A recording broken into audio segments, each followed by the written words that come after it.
Yo, LSU at Ole Miss tomorrow, 3:30 in Oxford, Mississippi. I think that's where Ole Miss is at, Oxford, Mississippi.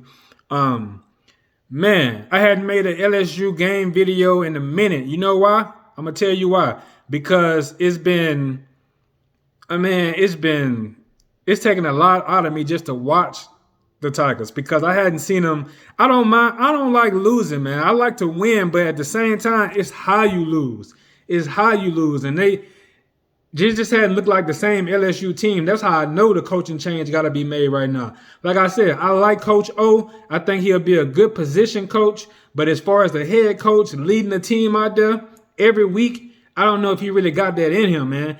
LSU talent alone, they're going to go out there and get some victory just off the talent that they get alone. And listen to this.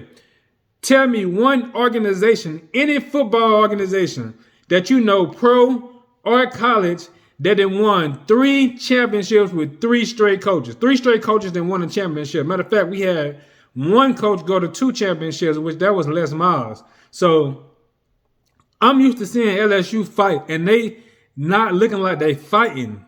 But last week was a good win. Even though I don't think Florida is a real good team, I don't think they're a top-tier team. I don't think they're as good as the rankings say they are, which they was ranked there like, 20 or something like that?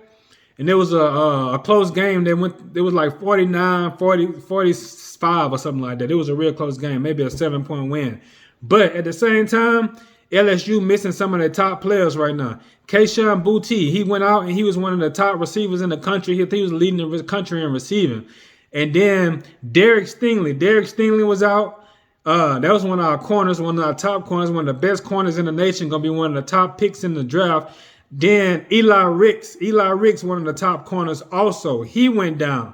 And we're going up against LSU versus Ole Miss. They got a quarterback. He leading the team in passing and also leading the team in rushing. They lost one game, and I think that was to Alabama. They got beat by Alabama probably like by double digits for sure. Close game against Arkansas, another close game against Tennessee. But before LSU played Mississippi State, I promise you, watching them play, the slow starts that they was having, I was saying to myself, man, they'll be lucky if they can beat an SEC team. The game against Mississippi State was real close. We got the loss. The first game was lost against UCLA, and you can feel it. If you're an LSU fan, if you watch LSU football, then you know after that first game, you knew something wasn't right with LSU. And I'm not trying to diss Coach O or diss no other coach on the staff, but this team this year is not playing up to LSU standard. The run game just really starting to get established. Davis Price, he set a record for the LSU single game rushing record, and they did have some great players come through LSU. This record was set by Darius Geis. He broke this Darius Geis record, which was probably set in 2017, 2018. Darius Geis had a hell of a year that year.